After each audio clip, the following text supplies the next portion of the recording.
तौर पर इशारा करता है कि वीरेंद्र सिंह राठौर लोकसभा के लिए अब चुनाव लड़ने के लिए पूरी तरह से तैयार है। नहीं, ये इशारे की कोई बात नहीं है मिर्जा साहब। ये मेरी हैबिट रही शुरू से, जब से मैं पॉलिटिक्स में आया हूँ, कि मैंने अपने आप को अपनी विधानसभा तक ही सीमित नहीं रखा है। पूरे ज़िले में, आसपास के क्षेत्रों में, आसपास के ज़िलों में जब भी किसी साथी को मेरी आवश्यकता पड़ी है, मैं हमेशा आधी रात भी उनके दुख दर्द में खड़ा रहा हूँ। लोकसभा चुनावों को लेकर हर पार्टी सर्वे भी कराती है कि कौन सा प्रत्याशी मजबूत है। चर्चाएं इस तरह की है, अब कांग्रेस पार्टी ने सर्वे कराया, किसी एजेंसी के थ्रू सर्वे कराया, कुछ इस तरह की चर्चाएं हैं शहर में कि सर्वे हुआ है और वीरेंद्र सिंह राठौर का नाम भी ऊपर आया है। तो इसको लेकर किस तरह से आपको लग रहा है कि क्या रिपोर्ट है, ऐसी कोई जानकारी, कोई नेताओं से आपकी शीर्ष नेतृत्व से बात हुई हो कुछ? देखिए, एक समाचार पत्र के माध्यम से मुझे भी कल जानकारी प्राप्त हुई। अब वो किसने सर्वे किया है, क्योंकि विभिन्न विभिन्न एजेंसियों के द्वारा ही पार्टी सर्वे कराती है और वो बड़ा सीक्रेट सर्वे होता है। जिस तरह से आप लोकसभा चुनाव लड़ने चाहते हैं और जिस तरह से अगर पार्टी आपको मौका देती है, उससे कहना है कि अब घरोंडा विधानसभा के जो कांग्रेसी नेता हैं वो भी काफी खुश नजर आ रहे होंगे कि वीरेंद्र सिंह राठौर एमपी चुनाव लड़ रहे हैं। पिछले दिनों कुछ कांग्रेसी नेताओं से तो बात भी हुई थी कि अगर वीरेंद्र सिंह राठौर लोकसभा चुनाव लड़ते हैं तो पूरा तन मन धन से पूरा साथ देंगे। देखिए, मेरे कुछ साथियों के मैंने बयान टीवी चैनलों पे भी और आपके चैनल के माध्यम से सुने और देखे हैं, जहां उन्होंने इस बात को कहा कि वो पूरा समर्थन जो है मेरा करेंगे, तो मैं उनका धन्यवाद करता हूं। हरियाणा में कांग्रेस की गुटबाजी वगैरह लगे, एक सवाल पूछा जाए, अब तो हालांकि कांग्रेस के तमाम नेता बोलने लग गए हैं कि किसी तरह की कोई गुटबाजी नहीं है, लगता है ऊपर से क्लास लगी है सभी। देखिए, निश्चित रूप से मतभेद आपस में हो सकते हैं, परंतु जहाँ तक आने वाले समय की लड़ाई की बात है, तमाम हमारे सीनियर लीडर्स एकजुट हैं। और जी एक सवाल पूछना चाहूंगा, यूथ तो पहले भी विदेश में काफी जा रहा था, रोजगार तो कांग्रेस सरकार के समय में भी यहाँ कोई इंडस्ट्री आप लोगों की तरफ से नहीं लगाई गई, तब भी कांग्रेस के यहाँ पर सांसद 10 साल अरविंद शर्मा रहे, एमएलए रहे, मंत्री रहे, तब भी यहाँ पर कोई इंडस्ट्री नहीं लगाई गई। देखिए, मुद्दा विदेश जाने का नहीं है, विदेश जाने में कोई बुराई नहीं है, पर आज का नौजवान बिल्कुल नाउम्मीद हो चुका है। आप वॉल्यूम देखिए। एमपी का चुनाव लड़ना चाहते हैं, लेकिन करनाल लोकसभा सीट से जो सांसद बने हैं संजय भाटिया, 6.5 लाख वोटों से जीते हैं। पूरे देश भर में दूसरे नंबर पर उनकी जीत रही, तो कैसे टक्कर देंगे उनको आप? देखिए, मेरी इच्छा लड़ने की नहीं, ये तो पार्टी के निर्णय के ऊपर निर्भर करता है, परंतु पिछले 5 वर्षों का या कहीं 10 वर्षों का भारतीय जनता पार्टी के नुमाइंदों का कार्यकाल देखें तो लोगों के बीच में से वो पूर्ण रूप से नदारद रहे हैं। आपने भी इस बात को उठाया था लगभग 2 साल पहले, 3 साल पहले, और उन्होंने आपके चैनल के माध्यम से ही करनाल की जनता को बिल्कुल आश्वस्त किया था और शायद पूरा प्रॉमिस भी किया था कि वो हफ्ते में एक दिन जो है वो करनाल में ज़रूर बैठेंगे। परंतु आप देख सकते हैं कि पिछले 3 वर्षों में, वो 5 वर्षों में एक दिन भी करनाल के अंदर कोई समस्याओं को लेकर के उन्होंने सुनने का काम नहीं किया। राम मंदिर का उद्घाटन है, राम मंदिर को लेकर पूरे देश भर में काफी उत्साह है, होना भी चाहिए कि सालों पुरानी मांग जो है पूरी होने जा रही है। 22 तारीख को उद्घाटन है। कांग्रेस इससे पीछे क्यों हट रही है? कांग्रेस क्यों नहीं जाना चाहती? कांग्रेस के नेताओं का बयान आ रहा है कि हम नहीं जाएंगे। देखिए, कांग्रेस बिल्कुल भी पीछे नहीं हटी है। कल भी हमारे नेता जो हैं सेंट्रल स्तर के ऊपर राम मंदिर के दर्शन करके आए हैं, और ये तो हमारे लिए खुशी की बात है। भगवान राम हमारे आराध्य हैं और हमारे तन मन में बसे हुए हैं भगवान राम। अब और देखिए, धर्म का सबसे बड़ा जो देश के अंदर धर्म के जो हेड है वो है हमारे शंकराचार्य, उनसे बड़ा कोई नहीं है। चारों शंकराचार्य धर्म के सबसे बड़े जो है वो मुखिया हैं, और उनकी आज्ञा के बिना मैं समझता हूँ कि धार्मिक कार्य देश भर के अंदर नहीं किए जा सकते। धर्म के अनुसार क्या होना है वो देश के शंकराचार्य तय करते हैं। तो देश के शंकराचार्य लगातार ये कह रहे हैं कि भाई हमारे शास्त्रों के अनुसार जो है वो प्राण प्रतिष्ठा नहीं हो रही। अब अगर कोई इसको बीजेपी और आरएसएस का इवेंट बना करके ये प्रचार करने का कोई प्रयास करेगा कि भगवान राम सिर्फ आरएसएस और बीजेपी के हैं, तो हम उस तर्क के साथ नहीं हैं। हम जाएंगे, राम मंदिर में जाएंगे। फरवरी महीना खत्म होने को है और जल्द ही जो है लोकसभा चुनावों की सरगर्मियां जो है शुरू होने वाली है। हालांकि यूं कहें कि सरगर्मियां शुरू हो चुकी हैं। पूरा माहौल जो है हरियाणा में और देश भर में अब लोकसभा चुनावों पर लोगों की नजर टिकी हुई है। इस समय बातचीत करने के लिए करनाल से कांग्रेस के सीनियर नेता हमारे साथ मौजूद है, वीरेंद्र सिंह राठौर। उनसे जानना चाहेंगे, सर क्या कुछ बताना चाहेंगे? लोकसभा चुनाव नजदीक है, तो इसको लेकर किस तरह की तैयारियां कांग्रेस की तरफ से की जा रही है? देखिए, जिस प्रकार से सभी राजनीतिक दल अपनी अपनी तैयारियों में लगते हैं, वैसे ही कांग्रेस पार्टी भी अपनी पूरी तैयारी के अंदर है। और पिछले दिनों आपने देखा होगा लोकसभा कोऑर्डिनेटर्स की भी नियुक्ति पार्टी के द्वारा कर दी गई है। विभिन्न तरह के सर्वे भी अलग अलग एजेंसियों के द्वारा पार्टी के द्वारा कराए जा रहे हैं। तो और सभी जो कांग्रेस पार्टी के कार्यकर्ता हैं उन्हें भी घर घर अभियान जाने के दिशा निर्देश जो है पार्टी के द्वारा दिए गए हैं। तो मुझे लगता है कि पूरा कैडर जो है कांग्रेस का वो चार्ज अप है, वर्कर ग्राउंड के ऊपर पूरा चार्ज अप है। मेरे स्वयं के दौरे जो हैं वो लगातार गाँव के अंदर चल रहे हैं और एक बहुत ही बेहतरीन माहौल जो है वो मुझे देखने को मिल रहा है। बाकी पूरी तैयारी के साथ जो है वो कांग्रेस पार्टी देश भर में लोकसभा चुनाव की तैयारी में जुटी है। तो पिछले एक साल की अगर नजर करें, जिस तरह से आपके भी सोशल मीडिया अकाउंट्स पर दिखता है कि आप सिर्फ घरोंडा में नहीं सक्रिय, करनाल पानीपत में भी काफी सक्रिय हो गए हैं, करनाल नीलोखेड़ी तरावड़ी इधर भी बहुत जाना शुरू हो गए हैं। तो साफ तौर पर इशारा करता है कि वीरेंद्र सिंह राठौर लोकसभा के लिए अब चुनाव लड़ने के लिए पूरी तरह से तैयार है। नहीं, ये इशारे की कोई बात नहीं है मिटा साहब। ये मेरी हैबिट रही शुरू से, जब से मैं पॉलिटिक्स में आया हूँ, कि मैंने अपने आप को अपनी विधानसभा तक ही सीमित नहीं रखा है। पूरे ज़िले में, आसपास के क्षेत्रों में, आसपास के ज़िलों में जब भी किसी साथी को मेरी आवश्यकता पड़ी है, मैं हमेशा आधी रात भी उनके दुख दर्द में खड़ा रहा हूँ। और मुझे लगता है कि इस वजह से ज़्यादा चर्चा जो है वो लोकसभा को लेकर के हो जाती है। परंतु मुझे खुशी इस बात की है कि भगवान ने बहुत मजबूत साथी जो हैं वो मुझे दिए हैं। और चाहे वो करनाल की बात हो, चाहे वो पानीपत की बात हो, या आसपास के ज़िलों की बात हो, तो एक पूरी टीम जो है वो बड़ी मजबूत टीम का निर्माण पिछले 7-8 वर्षों के अंदर मेरे द्वारा किया गया है। और मुझे लगता है कि वो तमाम साथी जो हैं वो आने वाले लोकसभा चुनाव के अंदर भी पार्टी के लिए बड़े सहयोगी साबित होंगे। लोकसभा चुनावों को लेकर हर पार्टी सर्वे भी कराती है कि कौन सा प्रत्याशी मजबूत है। चर्चाएं इस तरह की है, अब कांग्रेस पार्टी ने सर्वे कराया, किसी एजेंसी के थ्रू सर्वे कराया, कुछ इस तरह की चर्चाएं हैं शहर में कि सर्वे हुआ है और वीरेंद्र सिंह राठौर का नाम भी ऊपर आया है। तो इसको लेकर किस तरह से आपको लग रहा है कि क्या रिपोर्ट है, ऐसी कोई जानकारी, कोई नेताओं से आपकी शीर्ष नेतृत्व से बात हुई हो कुछ? देखिए, एक समाचार पत्र के माध्यम से मुझे भी कल जानकारी प्राप्त हुई। अब वो किसने सर्वे किया है, क्योंकि विभिन्न विभिन्न एजेंसियों के द्वारा ही पार्टी सर्वे कराती है और वो बड़ा सीक्रेट सर्वे होता है। तो अब या तो जिन्होंने खबर छापी है वो वही बेहतर बता सकते हैं कि भाई किन से उनकी चर्चा हुई है। बाकी ये ठीक बात है कि लगातार सर्वे चल रहे हैं। अब सर्वों की रिपोर्ट जो है वो उसके ऊपर मैं टिप्पणी करने की स्थिति में नहीं हूँ। और अगर ऐसा कुछ आया है सर्वे में तो मैं लोगों का धन्यवाद करता हूँ। तो कहीं ना कहीं अब जिस तरह से आप लोकसभा चुनाव लड़ने चाहते हैं और जिस तरह से अगर पार्टी आपको मौका देती है, उससे कहना है कि हम घरोंडा विधानसभा के जो कांग्रेसी नेता हैं वो भी काफी खुश नजर आ रहे होंगे कि वीरेंद्र सिंह राठौर एमपी चुनाव लड़ रहे हैं। पिछले दिनों कुछ कांग्रेसी नेताओं से तो बात भी हुई थी कि अगर वीरेंद्र सिंह राठौर लोकसभा चुनाव लड़ते हैं तो पूरा तन मन धन से पूरा साथ देंगे। देखिए, मेरे कुछ साथियों के मैंने बयान टीवी चैनलों पे भी और आपके चैनल के माध्यम से सुने और देखे हैं, जहां उन्होंने इस बात को कहा कि वो पूरा समर्थन जो है मेरा करेंगे। तो मैं उनका धन्यवाद करता हूं। परंतु ये तमाम चीज़ें जो है ये पार्टी हाईकमान का फैसला है कि मुझे लोकसभा लड़ना है, कि मुझे विधानसभा लड़ना है, या चुनाव लड़ना है या नहीं लड़ना है। ये तमाम फैसले तो कांग्रेस का आला कमान करता आदरणीय राहुल जी करेंगे, प्रदेश के हमारे नेता करेंगे। तो जो फैसला हमारे प्रदेश के नेता सीनियर लीडर्स करेंगे और हमारा पार्टी हाईकमान करेगा उसको हम फॉलो करेंगे। तो बिल्कुल आप देख सकते हैं कि इस तरह से वीरेंद्र सिंह राठौर लोकसभा चुनाव लड़ने की तैयारी में पूरा जरूर हैं। अगर पार्टी मौका देती है तो वो करनाल लोकसभा सीट से कांग्रेस की टिकट पर चुनाव लड़ेंगे। और दूसरी अगर बात की जाए तो कई और मुद्दे भी हैं, उन पर भी उनसे बातचीत करते हैं। और आपको क्या लगता है, जिस तरह से हरियाणा में कांग्रेस की गुटबाजी वगैरह एक सवाल पूछा जाए, अब तो हालांकि कांग्रेस के तमाम नेता बोलने लग गए हैं कि किसी तरह की कोई गुटबाजी नहीं है, लगता है ऊपर से क्लास लगी है सभी की। देखिए,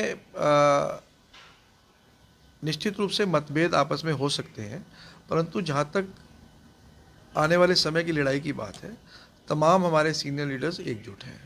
पिछले दिनों आपने देखा होगा कि दीपेंद्र जी का घरौंडा आगमन हुआ, तो पूरी कांग्रेस जो है वो मेरे निवास स्थान पर उपस्थित रही। पूरा कांग्रेस का परिवार जो है वो बिल्कुल एकजुट नज़र आया। और इवन विधानसभा स्तर पर जो हमारे चुनाव लड़ने वाले तमाम नेता हैं, सभी एक प्लेटफॉर्म पर एकजुट थे। तो कांग्रेस के अंदर कोई ऐसी फूट की जो बात है वो नहीं है। एकजुट होकर के पूरा परिवार चुनाव लड़ेगा। मेन मुद्दा है प्रदेश के और देश के युवाओं की बात को आने वाले समय में उठाना। मुझे लगता है कहीं ना कहीं भाजपा उसमें पूर्ण रूप से फेल हुई है। आज जिस प्रकार से प्रदेश में से नौजवान आज प्रदेश को छोड़ करके दूसरे देशों का रुख कर रहे हैं, और आपने देखा होगा कहीं तो डोंकी के रूप में अधिकतर लोग बाहर जा रहे हैं। ऐसा क्यों है? पिछले दिनों मुख्यमंत्री जी ने भी करनाल में प्रेस वार्ता की और डबरी गांव का उदाहरण दिया कि जहां 300 युवा जो हैं डबरी गांव के पलायन कर गए। मुख्यमंत्री जी ने एक बात और कही कि 50 से 70 औसतन एवरेज हर गांव के अंदर नौजवानों को सरकारी नौकरी इस सरकार ने पिछले 10 वर्षों में दी है। मैं बड़ा दुर्भाग्यपूर्ण इस बात को समझता हूँ कि इतनी जिम्मेवार कुर्सी पे बैठने के बाद इस प्रकार का सफ़ेद झूठ बोलने की हिम्मत अगर कोई जुटा सकता है तो वो भारतीय जनता पार्टी का कार्यकर्ता ही जुटा सकता है। और मुझे लगता है कि ये वेल ट्रेंड कैडर है जिनको झूठ बोलने की पूरी ट्रेनिंग दे करके मीडिया के सामने और देश और प्रदेश की जनता को भ्रमित करने के लिए तैयार किया जाता है। राठौर जी, एक सवाल पूछना चाहूंगा। यूथ तो पहले भी विदेश में काफी जा रहा था, रोजगार तो कांग्रेस सरकार के समय में भी यहाँ कोई इंडस्ट्री आप लोगों की तरफ से नहीं लगाई गई, तब भी कांग्रेस के यहाँ पर सांसद 10 साल अरविंद शर्मा रहे, एमएलए रहे, मंत्री रहे, तब भी यहाँ पर कोई इंडस्ट्री नहीं लगाई गई। देखिए, मुद्दा विदेश जाने का नहीं है, विदेश जाने में कोई बुराई नहीं है, पर आज का नौजवान बिल्कुल नाउम्मीद हो चुका है। आप वॉल्यूम देखिए, अगर मैं वॉल्यूम की बात करूं पिछले 7 सालों में 8 सालों के अंदर लगभग 20 से 25 हज़ार औसतन एवरेज एक विधानसभा से हमारे ज़िले में करनाल और पानीपत के अंदर बच्चा पलायन कर गया। ये बहुत बड़ी संख्या है। ये संख्या इसलिए बड़ी है कि देश के और प्रदेश के नौजवान को ये अब विश्वास हो गया कि देश के अंदर अपॉर्चुनिटीज़ ख़त्म हो गई। जब देश के नौजवान को अपॉर्चुनिटीज़ ना दिखें, ये स्थिति प्रदेश के लिए और देश के लिए बड़ी दुर्भाग्यपूर्ण होती है। और वहाँ जाकर के भी वो मजदूरी करने के लिए मजबूर हो रहे हैं। 45 से 50 लाख रुपया का खर्चा करने के बाद वहाँ जाकर के मजदूरी करने का कार्य हमारे नौजवान कर रहे हैं। उनको लगता है कि भाई प्रदेश के अंदर उन्हें कोई काम इवन मजदूरी तक मिलने की संभावनाएं पूर्ण रूप से ख़त्म है। ये माहौल जो है वो पिछले 10 वर्षों में प्रदेश सरकार ने हरियाणा के अंदर बढ़ाने का काम किया है। आप देखिए कि करनाल डिस्ट्रिक्ट से हमारे चीफ मिनिस्टर आते हैं। मैं सिर्फ और सिर्फ उनसे सवाल पूछना चाहता हूँ कि पिछले 10 वर्षों में वो एक प्रोजेक्ट बताएं जिस प्रोजेक्ट के माध्यम से बड़ी कोई इंडस्ट्री वो ऐसी लेकर के आए हो प्राइवेट सेक्टर के अंदर करनाल डिस्ट्रिक्ट में जहाँ पर जॉब क्रिएशंस की जा सके। ऐसा कोई बड़ा इंफ्रास्ट्रक्चर का प्रोजेक्ट लेकर के आए हों जिससे एम्प्लॉयमेंट जनरेशन की जा सके। इसके ऊपर मुख्यमंत्री जी बहुत चुप है। वो केवल और केवल डी ग्रुप की नौकरी का ढिंढोरा पीटने का काम करते हैं। आप देखिए डी ग्रुप की सूची में कौन कौन सी नौकरियां आती हैं। स्वीपर, बेलदार, पीएन, चपड़ासी, पानी पिलाने वाला, इस प्रकार की नौकरियां जिनकी बेसिक क्वालिफिकेशन बच्चों की 8वीं पास हो वो इन नौकरियों के लिए क्वालिफाई करते हैं। 18,000 नौकरियां इन्होंने पिछले 10 वर्षों में निकालने का काम किया। 18 लाख से ज़्यादा आवेदन हरियाणा के युवाओं ने इन नौकरियों के लिए किया। और दुर्भाग्यपूर्ण बात यह है कि 18 लाख में से 50% से ज़्यादा नौजवान वो थे जो हाई क्वालिफिकेशन के थे। BA pass, MA, BEd, PhD, MSc, BSc. जब पानी पिलाने की नौकरी के लिए बीएससी अप्लाई करेगा, पीएचडी अप्लाई करेगा, जब बेलदार लगने के लिए कोई एमएससी बीएससी बच्चा अप्लाई करेगा तो ना तो 8वीं पास को नौकरी मिल पाएगी और ना ही बीएससी एमएससी पास किए हुए बच्चे को उसकी योग्यता के अनुसार कोई जॉब मिलेगी। तो ये किस वातावरण को हरियाणा के अंदर क्रिएट करना चाहते हैं, किस दिशा में हरियाणा को लेकर के जाना चाहते हैं, ये केवल मोदी जी के नाम पर वोट मांग करके हरियाणा और पूरे प्रदेश की जनता को भ्रमित करने का काम कर रहे हैं। एक सवाल आपसे ये पूछना चाहेंगे कि आप एमपी का चुनाव लड़ना चाहते हैं, लेकिन करनाल लोकसभा सीट से जो सांसद बने हैं संजय भाटिया 6.5 लाख वोटों से जीते हैं। पूरे देश भर में दूसरे नंबर पर उनकी जीत रही, तो कैसे टक्कर देंगे उनको आप? देखिए, मेरी इच्छा लड़ने की नहीं, ये तो पार्टी के निर्णय के ऊपर निर्भर करता है। परंतु पिछले 5 वर्षों का या कहीं 10 वर्षों का भारतीय जनता पार्टी के नुमाइंदों का कार्यकाल देखें तो लोगों के बीच में से वो पूर्ण रूप से नदारद रहे हैं। पिछले 5 वर्षों में संजय भाटिया जी मुझे ये बताएं कि उनकी करनाल पार्लियामेंट को लेकर के उपलब्धियां क्या रही हैं, क्या केंद्र सरकार का कोई बड़ा प्रोजेक्ट वो डबल इंजन की सरकार के माध्यम से लेकर के आए? क्या किसानों की बात के ऊपर मजबूती से क्या पार्लियामेंट में बैठ कर के आवाज़ को उठा पाए?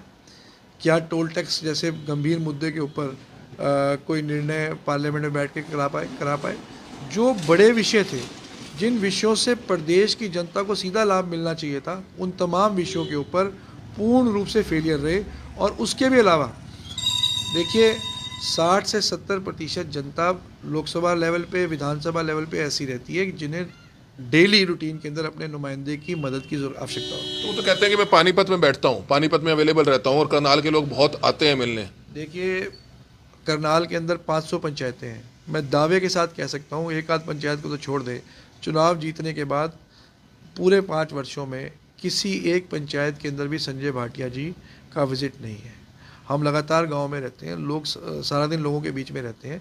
संजय भाटिया जी स्वयं आज चुनाव लड़ने से डर रहे हैं। क्यों डर रहे हैं? आज ये चर्चाएं क्यों पैदा हो रही हैं कि वो विधानसभा का चुनाव लड़ना चाहते हैं? वो विधानसभा का चुनाव इसलिए लड़ना चाहते हैं कि जिस दिन वो वापस लोकसभा का चुनाव लड़ेंगे, जिले की जनता, करनाल की जनता, पानीपत की जनता बड़े बड़े सवाल उनसे करने वाली है। ये सवाल तो हालांकि हमने भी पूछा था उनसे और उन्होंने प्रॉमिस किया था कि करनाल में वह 1 हफ्ते में 3 बार खुला दरबार लगाएंगे, मतलब जनता से रूबरू होंगे। लेकिन वो 2 महीना ही आ पाए, कृष्णा मंदिर में आए। अब तो हालांकि बीजेपी पार्टी का कार्यालय भी खुल चुका है, लेकिन वहां भी कम आना होता है उनका। यही एक बड़ा सवाल है बेटा जी। आपने भी इस बात को उठाया था लगभग 2 साल पहले, 3 साल पहले, और उन्होंने आपके चैनल के माध्यम से ही करनाल की जनता को बिल्कुल आश्वस्त किया था और शायद पूरा प्रॉमिस भी किया था कि वो हफ्ते में 1 दिन जो है वो करनाल में ज़रूर बैठेंगे।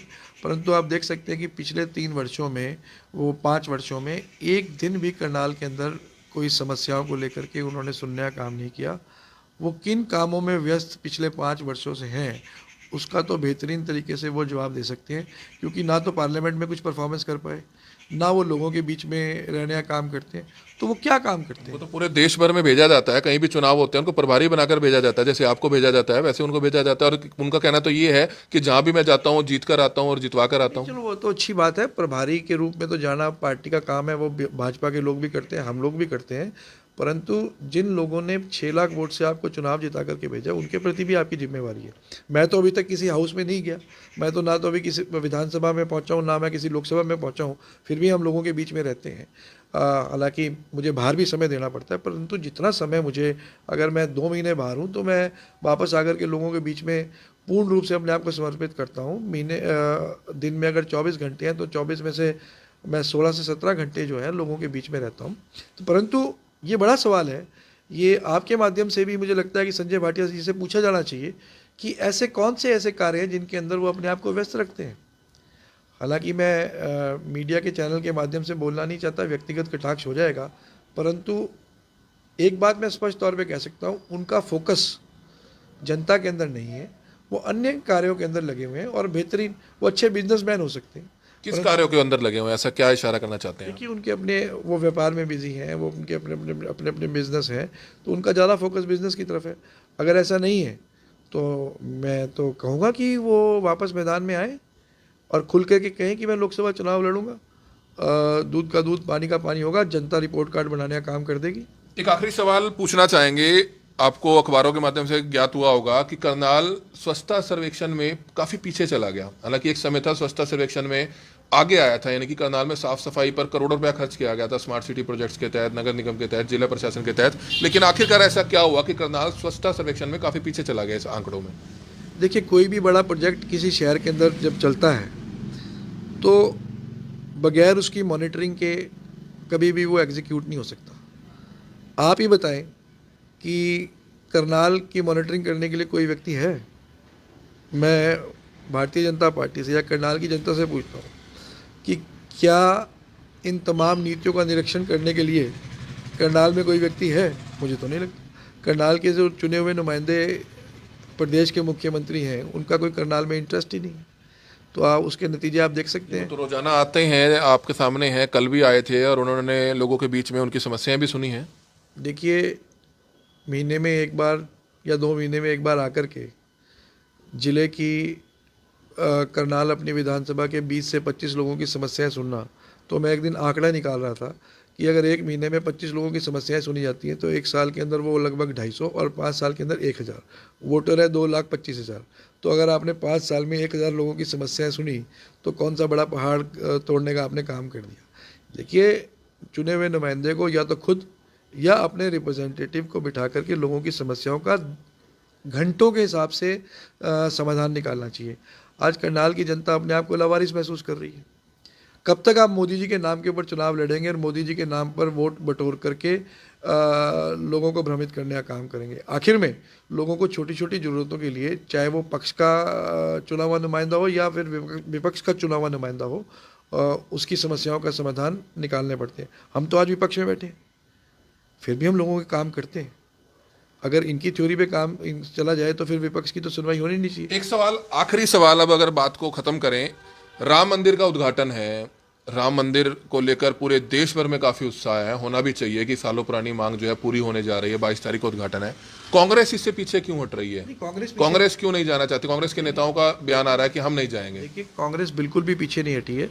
कल भी हमारे नेता जो हैं सेंट्रल स्तर के ऊपर राम मंदिर के दर्शन करके आए हैं और ये तो हमारे लिए खुशी की बात है।